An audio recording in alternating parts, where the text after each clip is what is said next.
Welcome back to MSU Tonight. I'm here with Stephanie Anderson, and we are going to be talking about her efforts in volunteering with the Red Cross. Dr. Anderson, tell me a little bit about the Red Cross's mission. The American Red Cross is a nonprofit organization that is not a government organization, as some may think, and we are there to provide relief during disasters as well as prepare the American population for emergencies and then obviously responding to them. So tell me a little bit about your role in helping with the Red Cross. I am on the board of directors for the Purchase Area chapter of the American Red Cross. And we all know how Hurricane Irma and Hurricane Harvey have hit different areas of our nation. What is the Red Cross doing to try to help those victims?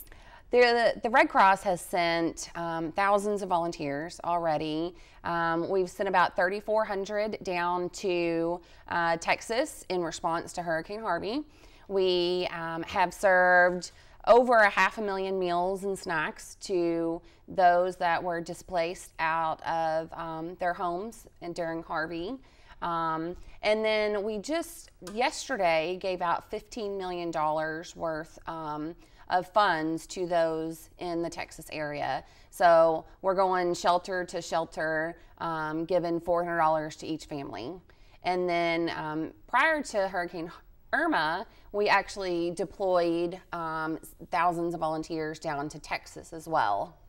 It sounds like y'all are doing so much to help those victims, but what can we do right here in Murray, Kentucky to help victims of Irma and Harvey?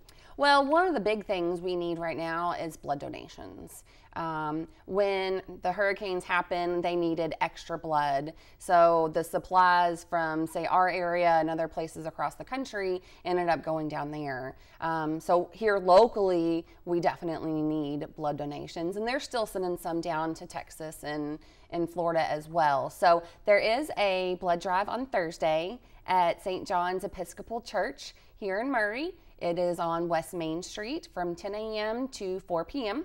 Those that want to donate blood can go to redcross.org and sign up for a time slot, or they can call 1-800-RED-CROSS.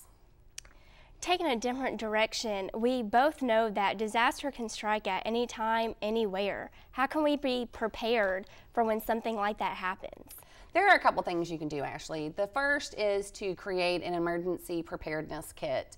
Some of the things that you would want to include in that would be flashlights, batteries, medications, non-perishable food, water, anything that your family is going to need.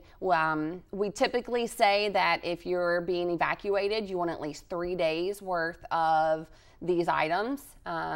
And then if you are going to shelter in place at your home, then 2 weeks worth of items. So getting your family's disaster preparedness kit together, make sure it's all ready to go in case a disaster strikes.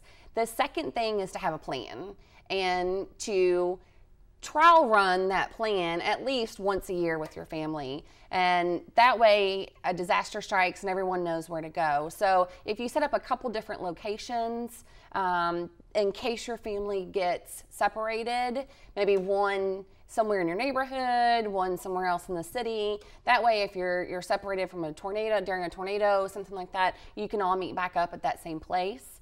The other thing that you could do is to create an emergency contact. And that would be someone that is not in your area, because that way you can contact them if you're not able to reach your family, to let them know that you are safe. And make sure everybody in your family has that number. How do we talk with our families about being prepared for emergencies? Well, the big thing is to educate them, especially with little kids. You teach them very early on to dial 911 in the event of an emergency, and we want to do the same thing when it comes to disaster preparedness. So talking about them, with them about the plan, ensuring that they know where to go, they understand the things that could happen in a disaster. Don't want to scare them, but you want to prepare them. If a disaster was to strike right here in Murray, what facilities or other things that are going to help us out, what are available to us if a disaster was to strike? Well, if a disaster struck in Western Kentucky in the Murray area, we obviously would mobilize our volunteers. Our volunteers are absolutely amazing at the American Red Cross, and we have so many in this area that have just dropped everything to go down and help with Harvey and Irma. Right now, we even have some that will be down there for up to 3 months. So if we were to have something hit in this area, which we're no stranger to, we know the ice storms, tornadoes, even Hurricane Ike, when we had the winds from that, we would mobilize our volunteers. We'd set up shelters, churches, probably here at Murray State. CFSB Center would be a great place, but we don't set those up ahead of time. That's something that we would announce when the time came. As we wrap things up, when and where is that blood drive one more time? It is on Thursday, September 14th, that's this Thursday, at St. John's Episcopal Church here in Murray on West Main Street from 10 a.m. to 4 p.m.